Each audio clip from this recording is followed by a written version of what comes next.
आप कहते हैं कि हम टेंशन में हैं महाराज जी, बड़ी टेंशन है, टेंशन भी है, और आप कहते हैं कि हमारी गाड़ी भगवान चला रहे हैं, हमें भगवान पे भरोसा है। या तो भरोसा होगा या तो चिंता होगी, दोनों एक साथ कभी नहीं हो सकते, है ना। गाल भी फूल जाए, ठहाका भी लग जाए, दोनों एक साथ नहीं हो सकते। या तो टेंशन है, आपको टेंशन है तो भरोसा नहीं है, और भरोसा होगा तो फिर चिंता नहीं होगी। आप लोग क्यों नहीं भगवान पे भरोसा करते, क्यों नहीं भगवान पे विश्वास करते? महाभारत के युद्ध से क्यों नहीं सीखते? जैसे अर्जुन ने अपनी गाड़ी भगवान को सौंप दी, क्यों ना आप लोग भी अपने जीवन की गाड़ी भगवान को सौंप कर निश्चिंत हो जाओ, जो करेंगे भगवान करेंगे।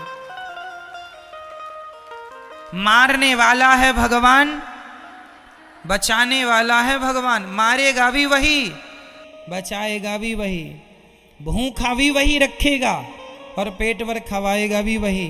तो जब सब उसी को करना है तो फिर आप चिंता किस बात की करते हैं? अच्छा ये बताओ, आपका सोचा कुछ होता है? आपका सोचा होता है क्या? आपने सोच लिया कि ऐसा हो जाए तो हो जाएगा क्या? जब आपका सोचा कुछ नहीं होता, आपका चाहा कुछ नहीं होता, तो हम कहते हैं आप सोचो ही क्यों? क्यों सोचना है? सब भगवान कर रहे हैं, उन्हीं को करने दीजिए। हम तो देखो निमित्त मात्र हैं। बार बार मैं इन शब्दों को दोहराता हूं ताकि आपको किसी भी प्रकार से समझ में ये बातें आ जाएं। हमारी सफलता के जिम्मेदार कौन है? भगवान चाह रहे हैं कि आप जीत जाएं, इसलिए जीत गए। यदि आप हार गए हैं, असफल हैं, तो ये सोचो कि ये भी ईश्वर की मर्जी है। उसकी मर्जी में यदि चलो वो मुझे असफल ही रखना चाहता तो मैं उसकी मर्जी में खुश रहूं। जैसे भगवान रखें, जैसे रखें राम जी, रहना चाहिए, और सीताराम सीताराम कहना चाहिए। हर हाल में खुश रहने की आदत बनाओ, टेंशन मुक्त रहो, चिंता मुक्त रहो। जो करेंगे भगवान अच्छा करेंगे। एक पिता को चिंता होती है, महाराज मेरी बेटी सयानी हो गई है, बताओ मैं शादी करूं, लड़का ही नहीं मिल रहा है, महाराज जी बड़ी टेंशन है, बेटी का विवाह कैसे होगा? भाई लड़का देखो तुम मन लगा के, कर्म तुम करो मन लगा के, चिंता ना करो, जब समय होगा अपने आप हो जाएगी। तुम कर्म करते रहो लेकिन चिंता ना करो। आप लोग चिंता करने लग जाते हैं। भैया को जगाइयो जरा। चिंता नहीं, चिंतन करना है। क्या करना है? क्या करना है मेरी मां? चिंतन। जो करने वाले हैं वो कौन है करने वाला? पितामह भीष्म ने प्रतिज्ञा ले ली, कल के युद्ध में पांडवों को मार डालूंगा। ये प्रतिज्ञा किसने ली थी महाभारत में? भीष्म पितामह ने। द्रौपदी दौड़ी दौड़ी रात्रि के 11 बजे आई। अरे कन्हैया सुन रहे हो, मेरे पतियों को मारने की प्रतिज्ञा पितामह ने ली है, बताइए मैं क्या करूं? भगवान बोले तू जान, तेरे पति जाने मैं क्या करूं, मैं तो युद्ध लड़ ही नहीं रहा हूं। द्रौपदी बोली मेरे पतियों की, पितामह की प्रतिज्ञा कभी अधूरी नहीं होती। पितामह सदा अपनी प्रतिज्ञा को पूरी करते हैं। हे दीन बंधु, हे दीनानाथ, हे नंद नंदन, हे श्याम सुंदर, मेरे पतियों की रक्षा कीजिए। भगवान बोले चलो अर्जुन से बात करते हैं। अर्जुन के पास गए तो अर्जुन बढ़िया खर्राटे दे के सो रहे थे, खर्राटे मार रहे थे, बढ़िया गहरी नींद में सो रहे थे अर्जुन। भगवान ने जगाया, अर्जुन जागो। अर्जुन ने कहा क्या हुआ, क्यों जगा रहे हो आधी रात को? भगवान ने कहा कल के युद्ध में पितामह ने प्रतिज्ञा ली है, कल तुम्हें मरना होगा, पांडवों को मारने की प्रतिज्ञा पितामह ने ली। कोई योजना बनाओ, रणनीति बनाओ, कल का युद्ध कैसे करोगे? तुम सो रहे हो। अर्जुन ने कहा कन्हैया सोने दो, आप भी सो जाओ मेरे पास, यहीं सो जाओ। भगवान बोले क्यों, तुम्हें नींद आ रही है? कल के युद्ध में, कल निर्णायक युद्ध होने वाला है। पितामह भीष्म की प्रतिज्ञा कभी झूठी नहीं होती। अपने बचाव की कोई प्लानिंग क्यों नहीं करते? अर्जुन ने मुस्कुराते हुए कहा, कन्हैया, जिसके रक्षक आप हो उस व्यक्ति को चिंता करने की क्या जरूरत है? हम तो निश्चिंत सो रहे हैं, आपके भरोसे सो रहे हैं। हम तो आपके भरोसे सो रहे हैं कि हमारे रक्षक तो भगवान श्री कृष्ण हैं। आपके होते हुए पितामह हमें मार डालेंगे क्या? ये अर्जुन का क्या था? ये अर्जुन का क्या था?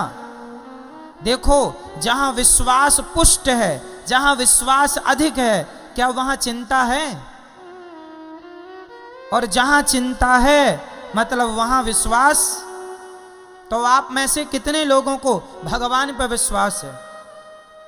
यदि है तो फिर अब ये बताओ कि आप में से चिंता किस किस को है? मेरी मां, चिंता नहीं, सौंप दो, अब सौंप दिया इस जीवन का सब भार तुम्हारे हाथों में है। जीत तुम्हारे हाथों में है, हार तुम्हारे। कर्म करना हमारा काम है, कर्म करना हमारा काम। कर्म हम करें, उसका परिणाम क्या होगा ईश्वर जानते हैं। इसलिए निश्चिंत हो जाओ भगवान के भरोसे। टेंशन नहीं, चिंता, खुश रहा करो, प्रसन्न रहा करो। ये सोचकर कि ये आज बताओ सूर्य भगवान आए, किसकी मर्जी से आए, आपकी या मेरी? बोलो मेरी मां। आज रात होगी किसकी मर्जी से? ईश्वर की। ये सृष्टि चल रही है किसकी मर्जी से? हम लोग लड़कपन से जवान हो गए, जवान से बुढ़े हो गए, किसकी मर्जी से आप बदल रहे हैं? आप क्यों नहीं, कल पैदा हुआ बच्चा आज ही जवान क्यों नहीं हो गया? उसे जवान होने में क्यों 20-25 साल लगते हैं? तुम्हारे हाथ में सब कुछ है तो तुम पैदा होते ही जवान हो जाओ ना। क्यों? तुम्हारा कुछ भी नहीं है।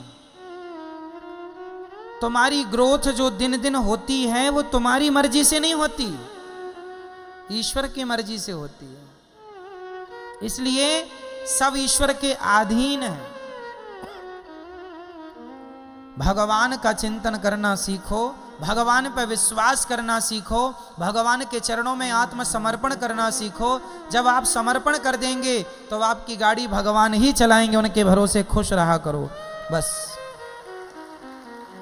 हम लोग अहंकार कर लेते हैं, जरा सा कमाने लग गए, जरा सा पैसा कमाने लग गए, हम कमा रहे हैं, हम पैसे वाले हैं, हम ये हैं वो हैं। अहंकार तो देखो आदमी का, आजकल का आदमी ना ऐसे चलता कैसे, ऐसे ऐसे अकड़ देखो जरा, ऐसे चलता है जैसे ये राजा हो, सब इसके गुलाम हैं। आप लोगों के पास कितना पैसा है? 10 लाख, 20 लाख, 1 करोड़, 10 करोड़, 50 करोड़, 1 अरब, 10 अरब, 100 अरब, कितना? जितना बोल रहे हैं इसी के अंदर होगा जो भी होगा।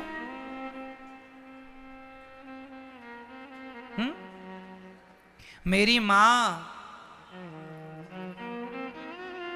रावण कितना धनवान था, उसके धन की कोई सीमा नहीं थी। सोने की लंका थी, सोने चांदी हीरे मोती के खजाने भर रखे थे। इतना बड़ा आदमी था रावण।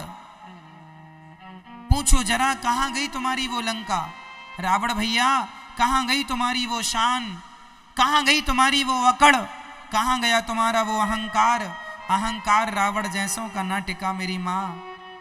जिनकी लंका सोने की थी तो हमारा और आपका अहंकार टिक जाएगा मैया? बोलो मेरी मां। इसलिए अहंकार ना हो। किस बात का अहंकार? आप लोगों को अहंकार है या नहीं? नहीं। मैं बताता हूं आपको अहंकार किस बात का है। ये बेटा मेरा है, मैं इसकी मां हूं, ये भी अहंकार ही है। मैं इसका पिता हूं, ये भी अहंकार ही है। ये घर मेरा है, ये भी अहंकार ही है।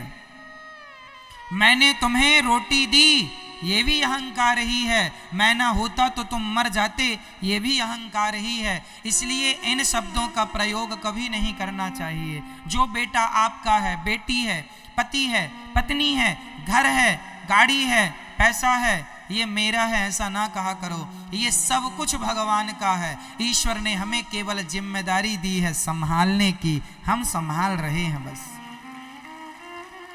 हम मैनेजर हैं, मालिक नहीं हैं। आप किसी बच्चे की मां नहीं हो।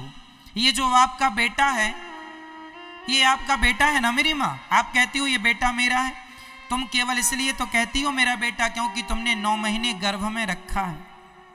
9 महीने गर्भ में रखने से आपने कह दिया ये बेटा मेरा है। लेकिन जिस परमात्मा ने तुम्हारे बच्चे को आंखें दी हैं,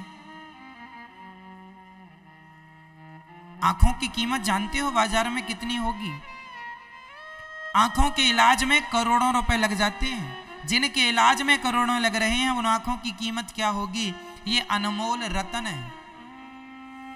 परमात्मा ने आंखें दी, परमात्मा ने सुनने को कान दिया, परमात्मा ने चलने को पांव दिया, परमात्मा ने खाने को बोलने को मुंह दिया, सब ईश्वर ने दिया। तुमने तो केवल 9 महीने पेट में रखा, तो पेट में रखे हो इसका इतना अहंकार कि ये मेरा बेटा है। तुम्हारा बेटा पैदा होए तुरंत भगवान को सौंप दो, हे नाथ ये आपकी संपत्ति है, आपको सौंप रही हूं, ये आपका है, आप जानो, आपका काम जाने। हाँ, मैं यदि आपने मुझे मां बनाया है तो मैं इसको मां बन करके इसकी जिम्मेदारी पूरी करूंगी। इसे नहलाना, धुलाना, खिलाना, पिलाना, संस्कार देना, खड़ा करना, ये मेरी जिम्मेदारी है। जिम्मेदारी निभाओ, ये ना हो कि ये मेरा है ना, ये सब भगवान का है। बेटी तुम्हारी नहीं, बेटा तुम्हारा नहीं, सब किसका है? सब पर किसका अधिकार है? तुम्हारा था तो छोड़ के चला गया, रोक लेते ना तुम्हारा था तो। इसका मतलब तुम्हारा तो था ही नहीं, तुमने तो झूठा अहंकार बना लिया ये मेरा है। यही बात अपने पिता को, मतलब हर बाप को याद रखनी चाहिए। कोई तुम्हारा नहीं है। जिस घर में आप रहते हो वो घर आपका नहीं।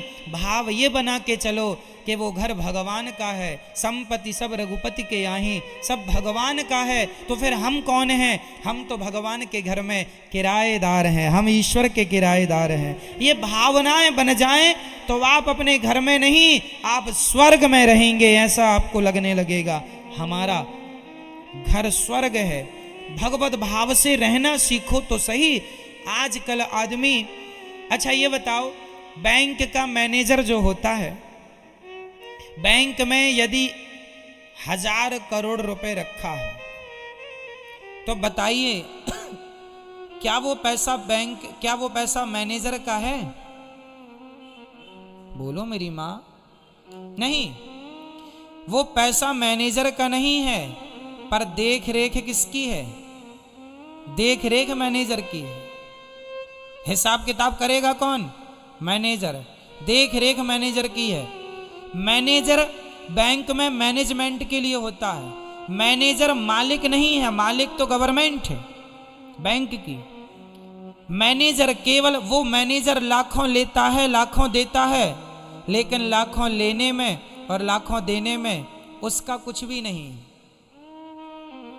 क्यों जी? सही है।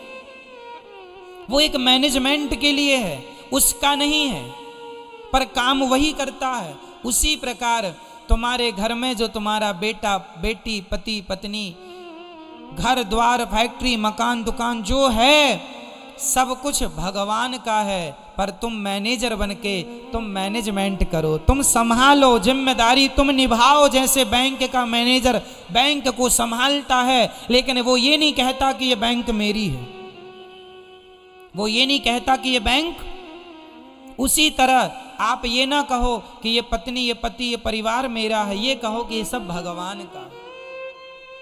संभालना आपको ही है, पर अहंकार रहित होकर, अहंकार से मुक्त होकर संभालना है। ये संपत्ति सब रघुपति के यहाँ, सब कुछ किसका है?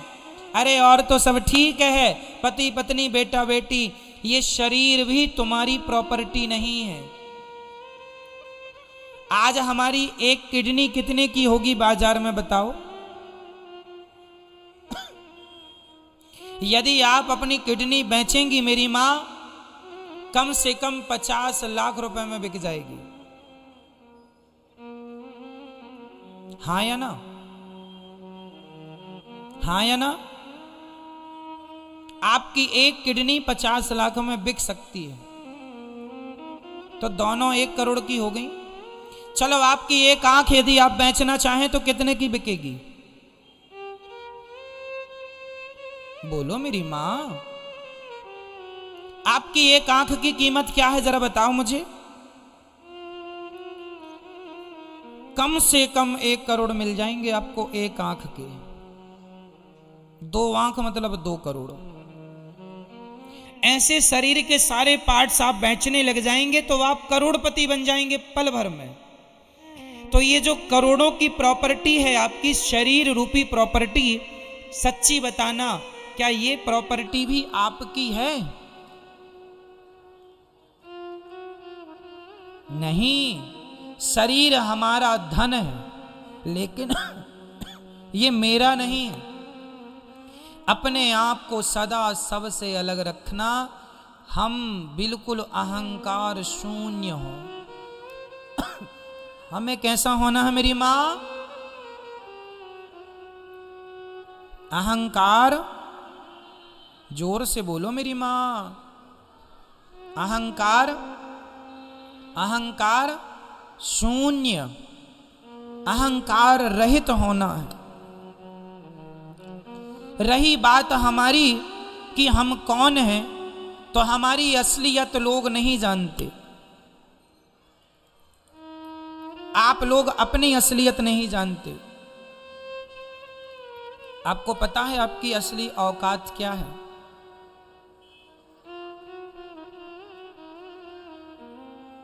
नहीं पता? हमारी असली औकात क्या है?